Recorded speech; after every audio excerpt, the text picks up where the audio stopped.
அனைவருக்கும் வணக்கம். இன்னைக்கு நம்ம ஹிந்தியில ரீசெண்டா ரிலீஸ் ஆயிருக்கக்கூடிய கார்த்தாவியா அப்படின்ற ஒரு சூப்பரான கிரைம் த்ரில்லர் படத்தை பத்தி தான் இந்த வீடியோல பார்க்க போறோம். ஸோ வீடியோக்குள்ள போறதுக்கு முன்னாடி நம்மளோட சேனலுக்கு இப்பதான் நீங்க புதுசா வந்திருக்கீங்க இல்ல இந்த வீடியோக்கு லைக் அண்ட் சப்ஸ்கிரைப் பண்ணாம பார்த்துக்கிட்டு இருக்கீங்க அப்படின்னா முதல் வேலையா அதை பண்ண மாதிரி கேட்டுக்கிட்டு அண்ட் உங்களுக்கு கண்டிப்பா இந்த படம் பிடிக்கும் அப்படின்னு நம்பிக்கையில இந்த வீடியோக்குள்ள உங்களை கொண்டு போறேன். இந்த படத்தோட ஸ்டார்டிங்ஸ்ல ஹீரோவான பவன் அப்படின்றவருக்கு 40வது பிறந்தநாள் வர்றதால கூட இருக்க போலீஸ்காரங்க எல்லாருமே அதை செலிப்ரேட் பண்ணணும் அப்படின்றதுக்காக சின்னதா அவர் கேட்க வாங்குறாங்க. அதை அவரை கட் பண்ண வைக்கிறாங்க. அது கூடவே அசோக் அப்படின்ற ஒரு ஹெட் கான்ஸ்டபிள் அவர் எல்லார்கிட்டயும் கொஞ்சம் காசு கலெக்ட் பண்ணி, சார் உங்களுக்காக நாங்க ஒரு கிஃப்ட் வாங்கிட்டு வந்திருக்கோம் சொல்லி ஒரு வெள்ளை கலர் ஷூவை இவருக்கு கிஃப்ட் பண்றாங்க. காரணம் என்ன அப்படின்னா இவருக்கு ஒயிட் கலர் ஷூ அப்படின்னா ரொம்ப பிடிக்கும். இது எல்லாத்தையும் எடுத்து இவர் பார்த்துக்கிட்டே இருக்க அதே சமயத்துல வீட்டுல இருந்து இவரோட மனைவி இருக்காங்க இல்லையா, இவருக்காக கால் பண்றாங்க. இந்த பிறந்தநாள் வாழ்த்துக்கள் எல்லாத்தையும் சொல்லிட்டு இன்னைக்கு சீக்கிரமா வீட்டுக்கு வரணும் அப்படின்ற மாதிரி பேசிக்கிட்டே இருக்கும்போது இவரோட டியூட்டி கால் பார்த்தீங்கன்னா இவருக்கு வர ஆரம்பிக்குது. ஒரு பெரிய ஜேர்னலிஸ்ட் இந்த ஊருக்கு வராங்க அப்படின்ற மாதிரியோ அவங்களுக்கு பாதுகாப்பு கொடுக்கணும் அப்படின்றது இவருக்கு ஒதுக்கப்பட்ட வேலை. ஸோ போன் எல்லாத்தையும் வச்சுட்டு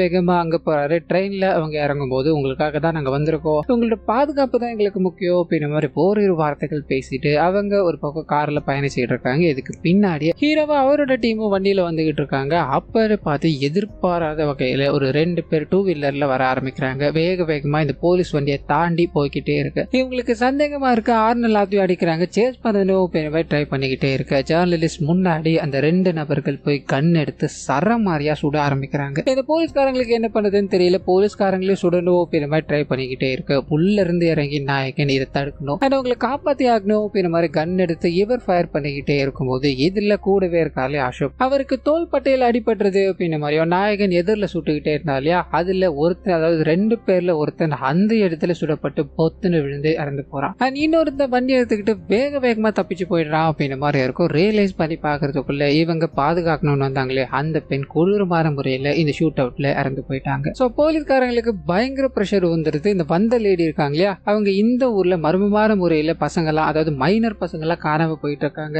அதை பத்தி விசாரிக்கணும் அப்படின்னு தான் உள்ள வந்திருப்பாங்க. இப்ப அவங்க சுட்டு கொலை பண்ணப்பட்டுட்டாங்க. இனிமேல் இங்க என்ன நடக்க போகுதோ அப்படின்ற மாதிரி மீடியாக்காரங்க இதை பரபரப்பா பேசிக்கிட்டே இருக்கும்போது நாயகன் இது எல்லாத்தையும் கவனிக்கிறாரு. அவரோட சீனியரை பார்க்கணும் அப்படின்னு மாதிரி போக செம்ம கடுப்புல உனக்கு பாதுகாப்பு கொடுக்கணும் அப்படின்னு ஒரு வேலையை கொடுத்தேன், அந்த வேலையை பண்ண நீ தவறிட்ட, இதனால உனக்கு சஸ்பெண்ட் லெட்டர் தான் வந்திருக்கு அப்படின்ற மாதிரி சைனை போட்டு கொடுக்கும்போது இதை நாயகன் ஏத்துக்க தயங்குறாரு. ஏன்னா தன்னால முடிஞ்ச அளவுக்கு ட்ரை பண்ணி பார்த்தார். அண்ட் கூட இருக்கவருக்கு அடிபட்டிருக்க ஹாஸ்பிட்டல்ல சேர்க்கப்பட்டிருக்கோம், எங்களோட வேலையை நாங்கள் கரெக்டாக தான் பார்த்தோம், இது சஸ்பெண்ட் கொடுக்கறது சரி கிடையாது அப்படின்ற மாதிரி பேசிட்டு 7 நாள் டைம் கொடுங்க, இந்த 7 நாளுக்குள்ள எல்லாத்தையும் கிளியர் பண்ணி சார்ஜ் ஷீட்டை உங்க முன்னாடி நான் ஃபைல் பண்றேன், அப்படி பண்ண முடியல அப்படின்னா இந்த லெட்டரை நானே எடுத்துக்கிறேன் அப்படின்ற மாதிரி அங்கிருந்து பேசிட்டு என்ன பண்ணலான்னு தெரியாம வீட்டுக்கு போக அங்க வேற ஒரு பிரச்சனை போய்கிட்டு இருக்கு. இவங்களோட தம்பியான தீபக் அப்படின்ற ஒரு பொண்ணு கூட்டிட்டு ஊரை விட்டு ஓடி போயிட்டார். இதுல என்ன பிரச்சனை அப்படின்னா ஒரு மாற்று சமூகத்தை பெண்ணை கூட்டிட்டு போயிட்டார் அப்படின்ற மாதிரி இருக்கும். அந்த சமூகத்துக்காரங்க எல்லாமே இவங்களோட வீட்டு வாசல கூட மிதிக்க மாட்டாங்க. அப்படி இருக்கும்போது இப்ப வீடேறி வந்து பேசிக்கிட்டு இருக்கானுங்களே, இதனால என்ன பண்ணலாம் அப்படின்ற மாதிரி அவங்க அப்ப பயங்கரமான வார்த்தைகள் எல்லாத்தையும் பேசிட்டு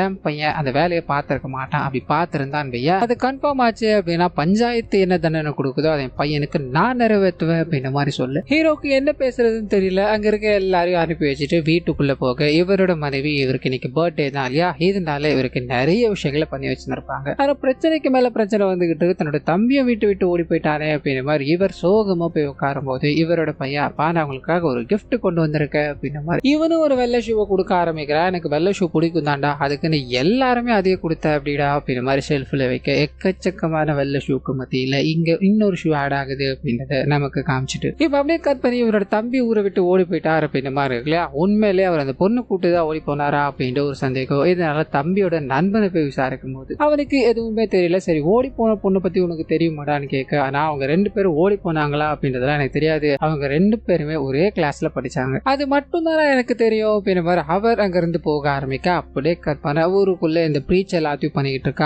ஆனந்த் ராய் அப்படின்ற ஒருத்தர்கிட்ட போக ஆரம்பிக்குது. உங்களுக்கு இன்பம் துன்பம் எல்லாமே இருந்தாலும் சரி என்ன வந்து பாத்தீங்க அப்படின்னா உங்களுக்கு ஆனந்தம் நிறைய கிடைக்கும் அப்படின்ற மாதிரி அங்க இருக்க எல்லாத்துக்கும் ப்ரீச் பண்ணிக்கிட்டே இருக்க. அதே சமயத்துல இவரோட ஆளுங்க எல்லாருமே சேர்ந்து ஒரு ஷெட்டு மாதிரி இருக்க அந்த இடத்துக்கு போறாங்க. அங்க இருக்க ஒரு கதவை தட்டிக்கிட்டே இருக்கும்போது உள்ள இருந்து ஒரு சின்ன பையன் வெளியே வரான் அப்படின்ற மாதிரி இருக்கும். பரவாயில்லையப்பா, ஆனந்த் ராய் சொன்ன விஷயத்த பக்காவா பண்ணி முடிச்சுட்டு அவர் நினைச்சிருந்தா எங்களை அனுப்பி இருக்க முடியும், ஆனா நீ தான் அதுக்கு கரெக்டான ஆள் அப்படின்ற மாதிரி முடிவு பண்ணி அவர் முன்ன அனுப்பினாரு, நீ கரெக்டா ஷூட் பண்ணிட்டு வந்துட்டியாடா அப்படின்ற மாதிரி பேசிக்கிட்டு ஆனந்த் ராய் உனக்காக ஒரு சர்ப்ரைஸை கொடுத்துருக்காரா, அது என்னன்னு உன்னால கெஸ் பண்ண முடியுமா மாதிரி சொல்ல இவனோட முகம் மாற ஆரம்பிக்குது. என்னால கெஸ் பண்ண முடியும் அப்படின்ற மாதிரி வேக வேகமா உள்ள போய் பேகுக்குள்ள இருந்து ஒரு கன் எடுத்து அங்க இருக்க எல்லாரையும் சுடணும்னு ட்ரை பண்ண பதிலுக்கு அவனுங்க சுட ஆரம்பிக்கிறாங்க. 2 பேருக்கும் நடுவுல கன் ஃபயரிங் போட்டிட்டே இருக்கும்போது அந்த சின்ன பையன் இருக்கான் இல்லையா, அங்கிருந்து தப்பிச்சு ஓடி போயிட்டா அப்படின்ற மாதிரியும் இவனுக்கு அப்படி இப்படின்னு துரத்தி ட்ரை பண்ணி பாக்குறானுங்க. ஒண்ணுமே பண்ண முடியாம போயிடுது. சோ இந்த விஷயங்கள் இங்க காட்டப்பட்டுக்கிட்டே இருக்கு. அதே சமயத்துல அசோக் இருக்கா இல்லையா, அவர்கிட்ட போக ஆரம்பிக்குது. உங்களுக்கு லைட்டா தான் அடிபட்டு இருக்கு, நீங்க நாளைக்கு வேலைக்கு வந்துருங்க அப்படின்ற மாதிரி நாயகன் பேசிக்கிட்டு தன்னோட தம்பி இங்க இருந்து ஓடி போயிட்டா அப்படின்ற விஷயத்த சொல்ல அவருக்கும் பக்குன்னு இருக்கு. என்ன சார் இப்படி ஆகி போச்சு அப்படின்ற மாதிரி விஷயங்களை கேட்டு தெரிஞ்சுக்கிட்டே இருக்கு. இன்னொரு பக்கம் இந்த பஞ்சாயத்துன்ற ஒரு விஷயம் இருக்கு இல்லையா, அங்க போக ஆரம்பிக்குது. 2 தரப்புல இருந்து 2 பயங்கரமான பிரச்சனைகள் போய்கிட்டு இருக்கு. அவனுங்க வீட்டு படியவே மிதிக்க தகுதி இல்லாதவனுங்க இப்ப வீடு ஏறி வந்து அவன் பொண்ணு காணாம போயிடுச்சு, அதாவது ஓடி போயிடுச்சு, என் பையன் தான் அதுக்கு காரணம்னு சொல்லிட்டு இருக்காங்க.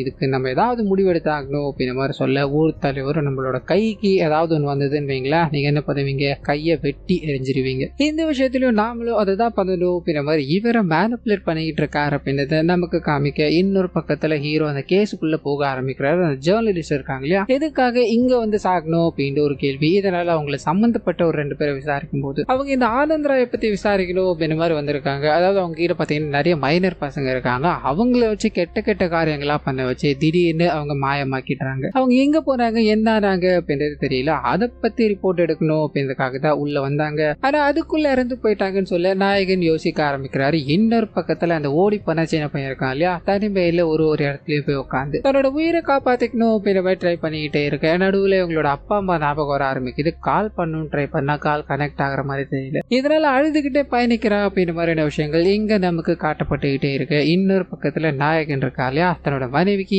ஏதோ ஒரு விஷயம் தெரிஞ்சிருக்கு அப்படின்றத கண்டுபிடிச்சிட்டார். அவங்கள விசாரிக்கும் போதுதான் அவங்க 2 பேரும் ஏற்கனவே காதலிச்சுட்டு இருந்தாங்க, அதை வீட்டை விட்டு ஓடி போவாங்க அப்படின்றது நான் கொஞ்சம் கூட எதிர்பார்க்கலன்னு சொல்ல நாயகனுக்கு புரிஞ்சு போயிடுச்சு. சரி நான் ஒண்ணும் பண்ண மாட்டேன், அவங்க எங்க இருக்காங்கன்னு சொல்ல முடியுமான்னு கேட்க கட் பண்ண அந்த இடத்துக்கு போறாங்க. தம்பியை பாக்குறாங்க, தம்பியோட மனைவியும் பாக்குறாங்க. பலார்னு ஒரு அறையை கொடுத்துட்டு எதுவா இருந்தாலும் என்கிட்ட சொல்லியிருக்கலாம், இப்ப எதுக்காக அந்த மாதிரி வேலைகள் எல்லாத்தையும் பண்ண, அப்பா அவனை கொலை பண்ணணும் அப்படின்ற மாதிரி ஊருக்காரங்களோட சுத்திக்கிட்டு இருக்காரு, நீ வெளியே வராம இருக்கிறது தான் உனக்கு நல்லது அப்படின்ற மாதிரி சொல்லிட்டு தம்பியை சேஃபா வைக்கணும் அப்படின்ற மாதிரி முடிவு பண்ணிட்டு அங்க இருந்து கிளம்பி அசோக் இருக்கா இல்லையா, அவரை கூப்பிட்டுக்கிட்டு வேக வேகமா அந்த ஆனந்த்ராயை சந்திக்கணும் அப்படின்ற மாதிரி போக வாசல்லே போலீஸ்காரங்களுக்கு அனுமதி இல்லை அப்படின்ற மாதிரி மறுக்கிறாங்க. இவரும் நான் உள்ள போய் தாண்டா அப்படின்ற மாதிரி அவர் முன்னாடி போய் நிக்க அந்த மனுஷன் நாயகன் கிட்ட பேச ஆரம்பிக்கிறாரு. இவ்வளவு போலீஸ்காரங்களுக்கு அனுமதி இல்லை அப்படின்ற மாதிரி போட வச்சோ, நீ உள்ள வந்திருக்க அப்படின்னா உனக்கு வேற ஏதோ பிரச்சனை இருக்குன்னு நினைக்கிற, உன்னோட அப்பா என்னோட மிகப்பெரிய பக்தர்ப்பா, ஆமா நீ எதுக்காக இங்க வந்திருக்க அப்படின்ற மாதிரிலாம் கேட்க இவர் காணாம போன பையனை பத்தியும் இங்க நிறைய பேர் காணாம போயிட்டு இருக்காங்க, அதுக்கான ரீசனை தெரிஞ்சுட்டு போகதான், அதாவது விசாரிக்க தான் நான் வந்தேன் அப்படின்ற மாதிரி சொல்ல, இங்க விசாரணை அப்படின்றத நடத்தணும் அப்படின்னா அதை நான் நினைச்சா மட்டும்தான், ஆனா உன்னோட கெட்ட நேரம் நான் அதை நினைக்க முடியாது, நீ முதல்ல இங்க இருந்து கிளம்பலாம் அப்படின்ற மாதிரி லிட்டரலி நாயகனையும் கூட வந்தவரையும் மிரட்டி அனுப்புறாரு அப்படின்றத நமக்கு காமிக்க இந்த விஷயம் இவரோட சீனியருக்கு தெரிய ஆரம்பிக்குது. உனக்கு அறிவு இருக்கா இல்லையாடா, அந்த மனுஷங்கிட்ட போய் என்னடா விசாரணை பண்ண போற,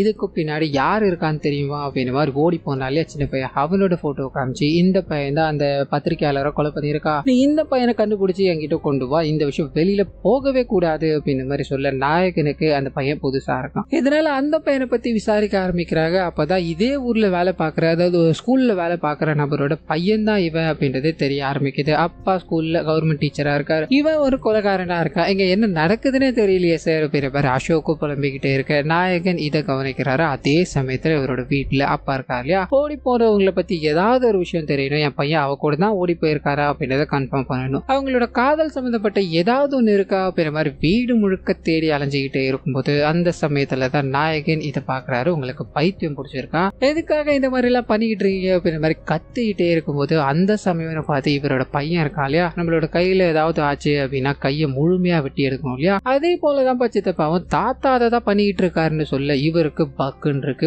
ஒரே வார்த்தையா பையனை உள்ள போக சொல்லிட்டு நீங்க அந்த பஞ்சாயத்துக்கு என்னோட பையனை கூட்டு போனீங்களான்னு அப்பா கிட்ட கேட்க அவர் ஆமான தலையட்ட சட்டையை பிடிச்சிக்கிறாரு. உனக்கு அவ்வளவுதான் லிமிட், என்னோட பையனுக்கு தப்பான விஷயங்களை கத்து கொடுத்த அப்படின்னா நான் அப்பான்னு கூட பார்க்க மாட்டேன், என்ன பண்ணுவேன்னு எனக்கே தெரியாது, அது மட்டும் இல்லாம ஓடி போனவன் உன்னோட பையன் மட்டும் கிடையாது, என்னோட தம்பி தான், என்னோட தம்பிக்கு ஏதாவது ஆச்சுன்னு வைய உன்னையும் சரி உன் பஞ்சாயத்துல இருக்கிறவங்களையும் சரி குழி தோண்டி புதைச்சிருவேண்டா அப்படின்ற மாதிரி மிரட்டிட்டு மாடிக்கு போய் மௌனமா இருக்கும்போது இவரோட மனைவி இருக்காங்க இல்லையா, இவரை சமாதானப்படுத்திக்கிட்டு இருக்காங்க அப்படின்னு விஷயங்களுக்குள்ள போக ஆரம்பிக்குது. அந்த சமயம் பார்த்து இவருக்கு ஒரு யோசனை, வேக வேகமா அந்த சின்ன பையனோட கேஸ் இருக்கு, அந்த கேஸை நோக்கி போக ஆரம்பிக்கிறாரு. சின்ன பையனோட அப்பா இருக்கா இல்லையா, அவரு கிட்ட போய் உன்னோட பையன் எங்கேயா போனா, இதானே அவன் பையன் அப்படின்ற மாதிரி கேட்க அவரு யோசிச்சுக்கிட்டே சார் நான் அந்த ஆனந்த் ராய் கிட்ட கொடுத்தேன்னு சொல்ல இவருக்கு குழப்பமா இருக்கு. எதுக்காக உன் பையன் நாங்க கொடுத்தேன்னு கேட்க எங்களுக்கு கல்யாணமாயி 10 வருஷம் ஆச்சு, குழந்தை இல்லை. நாங்க ஆனந்த் ராயை மீட் பண்ணி அவர்கிட்ட ஆசீர்வாதம் எல்லாம் வாங்கினோம். அப்போ எங்களுக்கு குழந்தை பிறந்தது அப்படின்னா ஆனந்த் ராய் எங்ககிட்ட நீ கொடுத்தணும் அப்படின்ற மாதிரி சொன்னாரு. அதே மாதிரி குழந்தை பிறந்தது சார். 10 வயசுக்கு அப்புறம் என்னோட பையன் அங்கதான் சார் வளர்ந்தான் அப்படின்ற மாதிரி சொல்ல இவருக்கு ஷாக்கா இருக்கு. உன் பையனுக்கு அவன் அப்பனா நீ அப்பனாயா?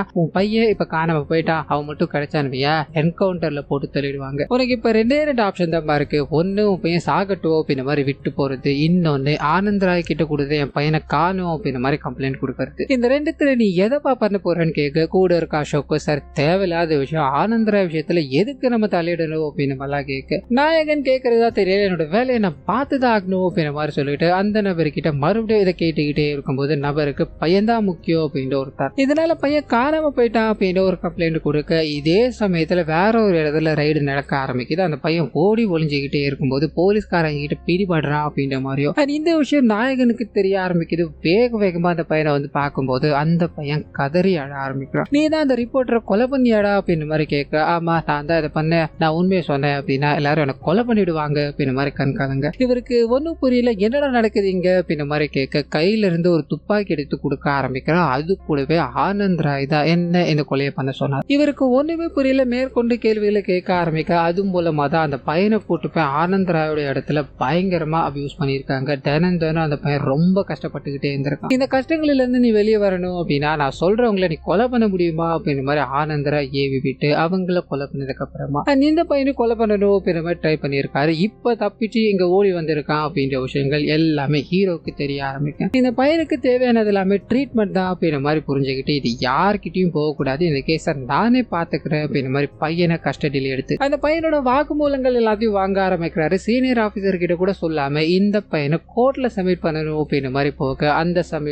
பார்த்து சீனியர் ஆபீசர் அங்க வந்து அந்த பையனை யாருக்கும் தெரியாம இங்க இருந்து கூட்டு போகணும் ட்ரை பண்ண நாயகன் தடுத்து நிறுத்த ஆரம்பிக்கிறாரு. நீ சீனியர் ஆபீசர் அப்படின்னா நான் அவனுக்கு மரியாதை கொடுக்கணும் தான், ஆனா இந்த விஷயத்துல கொடுக்க முடியாது, அந்த பையன் என் கூட தான் இருப்பான், அந்த பையனை நீ என்கிட்ட வந்து கூட்டு போயிடலாம், ஆனா அவன் கொடுத்த வாக்குமூலங்கள் எல்லாமே என்கிட்ட தான் இருக்கு அப்படின்ற மாதிரி சொல்லிட்டு தூக்கிட்டு போன அந்த பையனை மறுபடியும் நாயகன் கஸ்டடியில எடுத்து அவனை சேஃப்டி பண்ணணும் அப்படின்ற மாதிரி ட்ரை பண்ண கூட இருக்க அசோக் எல்லாரையும் பகிச்சுக்கிட்டு நம்மளால என்ன சார் பண்ண முடியும், இந்த பையனை காப்பாற்றணும் அப்படின்ற பேர்ல நீங்க உங்களோட வாழ்க்கை இழந்துராதீங்க அப்படின்னு மாதிரிலாம் சொல்ல ஹீரோ யோசிக்க ஆரம்பிக்கிறாரு. மறுபடியும் சீனியர் ஆபீசர் கிட்ட போய் நடந்த விஷயங்கள் எல்லாத்துக்கும் ஒரு மாதிரி மன்னிப்பு கேட்டுட்டு இப்போ இவங்களுக்கு ஒரு 2 ஆப்ஷன் தான் இருக்கு. மொதல் ஆப்ஷன் என்ன அப்படின்னா இந்த பையனை கோர்ட்ல கொண்டு போய் ப்ரொடியூஸ் பண்ணி அவன் பேசின விஷயங்கள் எல்லாத்தையும் அப்படியே சப்மிட் பண்றது பெரிய பிரச்சனை ஆயிடும் எல்லாருக்குமே. அண்ட் 2வது ஒரு விஷயம் என்ன அப்படின்னா இந்த கேஸ்ல இந்த பையன் இன்வால்வ் ஆகவே கிடையாது அப்படின்ற மாதிரியும் அந்த பையனை சேஃப்டி பண்ணி எங்கேயாவது அமுச்சு விட்டுணும், இந்த கேஸை முடிச்சிருந்தோம் அப்படின்ற மாதிரியும் ஹீரோ டிமாண்ட் பண்ண இவங்க இந்த 2வது விஷயத்துக்கு ஒத்துக்கிறாங்க. அண்ட் ஹீரோக்கும் அந்த பையன் சேஃபான போதும் அப்படின்ற என்ன இருக்கு இல்லையா, இதனால அந்த பையனை கூப்பிட்டுக்கிட்டு சேஃபான ஒரு இடத்துக்கு கொண்டு போகலான்னு ட்ரை பண்ண அந்த சமயத்துல அசோக் உள்ள வந்து சார் அந்த பையனை நான் கூட்டு போறேன், நீங்க உங்களோட தம்பியோட பிரச்சனை போய் பாருங்க சார், எனக்கு தெரிஞ்ச ஒரு இடம் இருக்கு, அந்த வீட்டுல யாருமே வரமாட்டாங்க, உங்களோட தம்பியும் அந்த பொண்ணையும் கூட்டு போய் அங்க வச்சிருங்க சார், இந்த விஷயத்த நான் ஹேண்டில் பண்ணிக்கிறேன்னு சொல்ல இவருக்கு யோசனையா இருக்கு. அந்த பையன் கிட்ட ஒன்னும் இல்லடா இவர் கூட போ, நீ எங்கேயாவது போயிட்டு நான் போன் பண்ண மட்டும் எடு அப்படின்ற மாதிரி ஒரு போனை கொடுத்துட்டு நாயகன் அங்க கிளம்ப ஆரம்பிக்க அப்படியே கட் பண்ணி நியூஸ்காரங்க முன்னாடி ஹீரோட சீனியர் ஆபீசர் இதுக்கு பின்னாடி ஆனந்த் ராய் கிடையாது, இது முழுக்க ஒரு அசாசினால பண்ணப்பட்டது, அது யார் அப்படின்றத டெல்லி போலீஸ் கிட்ட நாங்க ரிப்போர்ட் சப்மிட் பண்ணி அவங்க கண்டுபிடிப்பாங்க அப்படின்ற மாதிரி இந்த கேஸ் இத்தோட க்ளோஸ் பண்ண நாயகன் இருக்கா இல்லையா தன்னோட தம்பியை கூப்பிட்டுக்கிட்டு அசோக் சொன்ன இடத்துக்கு போறாரு. 2 பேரையும் தங்க வச்சுட்டு இன்னும் ஒரு ஓரிரு நாட்கள் மட்டும் இங்க இருங்க, அதுக்கப்புறமா வேற எங்கேயாவது போயிடுங்கடா, நான் உங்களை பார்க்க வர்றதும் கடைசியா இருக்கும், ஏன்னா எங்க மூலமா யாராவது உள்ள வந்துட்டாங்க அப்படின்னா பிரச்சனை ஆயிடும், சோ இதுக்கப்புறம் உங்களை நான் ஒரு 4-5 வருஷம் கழிச்சு சந்திக்கிறேன் அப்படின்ற மாதிரி அங்கிருந்து கிளம்பி வீட்டுக்கு போக அப்பா சண்டை போட்டதுல இருந்து இவர்கிட்ட ஒரு வார்த்தை கூட பேசல. இப்பதான் எல்லா பிரச்சனையும் ஷார்ட் அவுட் பண்ணிட்டார் இல்லையா, இதனால அப்பா கிட்ட சமாதானப்படுத்தணும் அப்படின்ற மாதிரி போக இன்னமும் அவருக்குள்ள அந்த வன்மம் இருந்துகிட்டே தான் இருக்கு. நம்மளுக்கு ஒண்ணு பிடிக்கல, அதாவது நம்மளோட குலமா இல்ல நம்மளோட பையனா அப்படின்ற மாதிரி கேட்டா எனக்கு ஜாதி பதம் மட்டும் தான்டா முக்கியம் அப்படின்ற மாதிரி சொல்ல இவர்கிட்ட பேசி ஒன்னு ஆக போறது இல்ல அப்படின்ற மாதிரி புரிஞ்சுக்கிட்டு நாயகன் அங்கிருந்து கிளம்ப அந்த சமயத்துல தான் அந்த குட்டி பையன் கிட்ட பேசணும் அப்படின்ற மாதிரி அவங்க அப்பா நாயகன் கிட்ட வந்து கேட்க ஆரம்பிக்கிறாரு. அவங்க அம்மாக்கு பயங்கரமா உடம்பு சரியில்லை சார், ஒரே ஒரு முறை அவங்க கிட்ட நான் பேசிட்டேன் அப்படின்னா எனக்கு கொஞ்சம் மன நிம்மதியா இருக்கும் அப்படின்ற மாதிரி சொல்ல நாயகன் போன் பண்ண ட்ரை பண்ணிக்கிட்டே இருக்க ஸ்விட்ச் ஆஃப் அப்படின்ற மாதிரி வந்துட்டு இருக்கு. நாயகன் பெருசா எடுத்துக்கல, அப்புறமா கால் பண்ணி தரேன் அப்படின்ற மாதிரி அங்கிருந்து கிளம்ப இன்னொரு பக்கத்துல இவரோட அப்பா அண்ட் ஊர் மக்கள் எல்லாரும் சேர்ந்து அந்த ஓடி போன 2 பேருமே கல்யாணம் பண்ணிக்கிட்டாங்க. இதுக்கு காரணகர்த்தாவா இருந்தது நாயகன் தான் அப்படின்ற தகவலை கண்டுபிடிச்சு இங்க சொல்லும் போது எல்லாரும் பயங்கர கடுப்பாயிட்டாங்க. 2 பேரையும் சாகடிக்கணும் அப்படின்ற மாதிரி வேக வேகமா கிளம்ப ஆரம்பிக்க இன்னொரு பக்கத்துல நாயகன் அந்த பையனுக்கு காலையில இருந்து போன் பண்ண ட்ரை பண்ணிக்கிட்டே இருக்கா இல்லையா, இப்ப வரைக்கும் கனெக்ட் ஆகிறதா தெரியல. எதனால சந்தேகமா இருக்கு. வேக வேகமா சீனியர் ஆபீசரை சந்திச்சு நான் உங்ககிட்ட கேட்டது ஒரே ஒரு விஷயம் தான், ஆனா அந்த விஷயத்துல நீங்க என்ன ஏமாத்த பாத்திருக்கீங்களே அப்படின்ற மாதிரி சண்டை எல்லாத்தையும் போட்டுட்டு அந்த பையன் கிட்ட மட்டும் நான் பேசல அப்படின்னா அந்த பையன் கொடுத்துட்டு போன வாக்குமூலம் என்கிட்ட தான் இருக்கு, அதை நான் கன்ஃபார்ம் மீடியாக்காரன் கிட்ட கொடுத்துருவேன் அப்படின்ற மாதிரி மிரட்டிட்டு போக இவர் அந்த ஆனந்தராயை போய் சந்திக்கிறாரு. ஏயா இவ்வளோ பெரிய ஆபீசரா இருக்க, அந்த ஒருத்தனவனால சமாளிக்க முடியாதா, சரி விடு, இனிமேல் அந்த பிரச்சனையை நான் பாத்துக்கிறேன் அப்படின்ற மாதிரி இவரோட ஆளுங்களை வீட்டுக்கு அனுப்பி வைக்க நாயகனோட அப்பா தான் பெரிய பெரிய பக்தர் அப்படின்ற மாதிரி இருக்குல்லையா, அவர்கிட்ட உட்காந்து பேசிக்கிட்டு இருக்காங்க. நாயகன் இதை பார்த்ததும் முதல்ல இங்க இருந்து வெளியே போங்கடா அப்படின்ற மாதிரி திட்டிக்கிட்டே இருக்க அவனுங்க மிரட்ட ஆரம்பிக்கிறானுங்க. ஒரு கட்டத்துக்கு மேல சண்டை போட ஆரம்பிக்க இதுல நாயகனுக்கு தலையில பயங்கரமான காயங்கள் ஏற்பட்டு ஒண்ணுமே பண்ண முடியாம உட்கார்ந்துகிட்டே இருக்கும்போது அவரோட பையன் மனைவி இதை கவனிச்சுக்கிட்டு இருக்காங்க. அந்த சமயம் பார்த்து அந்த ஆனந்தரையோட அடியாளுங்க இருக்காங்க இல்லையா, உனக்குலாம் இந்த மாதிரி சொன்னாதான் புரியும் நினைக்கிறேன், அந்த பையனோட வாக்குமூலம் இருக்கு இல்லையா, அதை என்கிட்ட கொடுத்துட்ட அப்படின்னா உனக்கு நல்லது. இன்னொரு விஷயம் சொல்லுவா, நீ அந்த பையனோட வாக்குமூலத்தை மட்டும்தான் வச்சிருக்க, அந்த பையனோட உயிர் எப்பயோ மேல போயிடுச்சு, உன் கூட இருக்க இதெல்லாம் உங்ககிட்ட சொல்லலையா அப்படின்ற மாதிரி கேட்க ஒரு சின்ன விஷயத்துக்குள்ள போக ஆரம்பிக்குது. அசோக் அந்த பையனை கூட்டு போனார் அப்படின்ற மாதிரி இருக்குல்ல, அந்த பையனை கூட்டு போய் இந்த ஆளுங்க கிட்ட தான் கொடுத்துருக்காரு. அவன் அங்கிருந்து தப்பிச்சு ஓடும் போது இவனுங்க சரமாரியா சுட்டுக்கிட்டே இருக்க, குண்டு எதுவுமே அவன் மேல படல. இதனால இந்த போலீஸ்காரரான அசோக்கே அந்த பையனை சுட்டு கொலை பண்றாரு அப்படின்ற மாதிரி இருக்கும். இந்த விஷயங்கள் எல்லாமே ஹீரோக்கு இப்ப ரிவீல் ஆகி முடிஞ்சதோ பயங்கரமான சோகம். ஏன்னா அந்த பையன் தன்னோட உயிரை காப்பாத்திக்கணும் அப்படின்றதுக்காக அவ்வளோ அழுதுருப்போம். அண்ட் ஹீரோவும் அந்த பையனுக்கு நிறைய நம்பிக்கைகள் எல்லாத்தையும் கொடுத்து நீ கண்டிப்பா நல்லா வாழ்வடா அப்படின்ற மாதிரி அனுப்பி வச்சிருப்பாரு. ஆனா போற வழியில இப்படி ஒரு கோர சம்பவத்தை அவனுக்கு பண்ணிட்டானுங்க. இதுக்கு என்ன பண்ணலாம், இதுக்கு மேல நான் சரியான போலீஸா இருந்தாகணும் அப்படின்ற மாதிரி டாக்குமெண்ட் எல்லாத்தையும் எடுத்துக்கிட்டு அந்த வயசானவர் காலி அசோக் அவர்கிட்ட போய் ஆனா இந்த டாக்குமெண்ட் எல்லாத்தையும் நானே ப்ரொடியூஸ் பண்ணணும், அதுவும் மன்னிப்பு எல்லாம் கேட்கணும், அவங்களை நீங்க கான்டாக்ட் பண்ண முடியுமான்னு கேட்க ஆள் நடமாட்டமே இல்லாத ஒரு இடத்துல சந்திக்கிறாங்க. பரவாயில்லையப்பா, அடி வாங்கினதுக்கு அப்புறம் தெரிஞ்சிருக்க போல போ, இனிமேல் உனக்கு எந்த பிரச்சனை வராது போ அப்படின்ற மாதிரி அது எல்லாத்தையும் வாங்கிட்டு அனுப்பி வைக்கலாம் ட்ரை பண்ண நாயகன் யோசிக்கிறாரு. நான் நல்லது பண்ணணும் அப்படின்னு நினைச்சா என்னால முடியல, சரி எந்த வழியாச்சும் பண்ணுவோமே அப்படின்ற மாதிரி கண் எடுத்து அந்த ரெண்டு பேரையுமே அந்த இடத்துல கொடூரமான முறையில சுட்டு போட்டுக்கிட்டே இருக்க இந்த விஷயத்த அசோக் கவனிக்கிறார். சார் என்ன சார் பண்ணீங்க நீங்க, இதை உடனடியா நம்ம சீனியர் கிட்ட சொல்லி ஆகணுமே அப்படின்ற மாதிரி போன் எடுக்கலான்னு போக நாயகன் அவரை போட்டு பயங்கரமா அடிக்கிறார். இது எல்லாத்துக்கும் முன்னாடியும் நீ ஒரு காரணமா இருக்கு அப்படின்னு தெரியும், எதுக்காகடா அந்த மாதிரி பண்ணு அப்படின்ற மாதிரி அவரை கொலை பண்ணலான்னு போக அந்த சமயத்துலதான் இங்க இன்னொரு விஷயம் ரிவீல் ஆக ஆரம்பிக்குது. அது என்ன அப்படின்னா அசோக்கோட உதவியோட தான் இவரோட தம்பியை பாதுகாப்பான ஒரு இடத்துக்கு கொண்டு போய் வச்சாருன்னு இருக்கே, அந்த இடத்தையும் அசோக் ஊருக்காரங்க கிட்ட போட்டு கொடுத்துட்டார் அப்படின்ற மாதிரி இருக்கும். ஊருக்காரங்க ஒட்டு மொத்தமா போய் அந்த ஜோடியை கருவறுத்துட்டாங்க. அதுவும் அப்பா இருக்கா இல்லையா, நெஞ்சு மேல ஏறி உட்காந்து உன் தம்பியோட கழுத்தறுத்தாண்டா, நீ என்ன கொலை பண்ணலாம், அவனுங்களை என்னடா பண்ண முடியும் அப்படின்ற மாதிரி கேட்க ஹீரோக்கு பயங்கரமான கோபம். அந்த இடத்துல இந்த அசோக்கை சுட்டுட்டு இது எல்லாமே தற்காப்புக்காக நடந்தது, எல்லாத்துக்கும் பின்னாடி ஆனந்தராய் தான் இருக்காரு அப்படின்ற மாதிரி மீடியாக்காரங்க முன்னாடி இந்த கேஸை போட்டு உடைக்க இவரோட சீனியர் ஆபீசர் உள்ள வராரு. நீ என்ன பண்ணிருக்க தெரியுமாடா அப்படின்ற மாதிரி திட்டலான்னு போக நாயகன் அதுக்குள்ள எல்லா வேலையும் பார்த்துட்டாரு. அந்த பையன் கொடுத்த வாக்குமூலத்தை எல்லாத்தையும் சப்மிட் பண்ணிட்டு அந்த பையனை இப்ப காணும் அப்படின்ற மாதிரியோ நடந்த விஷயங்கள்லாம் எதுதான் அப்படின்ற மாதிரி மொத்தத்தையும் மீடியாக்காரங்க முன்னாடி ரிவீல் பண்ணி விட்டுட்டாரு. நீ இப்ப சாக போற, அடுத்ததான் அந்த ஆனந்தராய் கிட்டதான் இது போக போகுது அப்படின்ற மாதிரி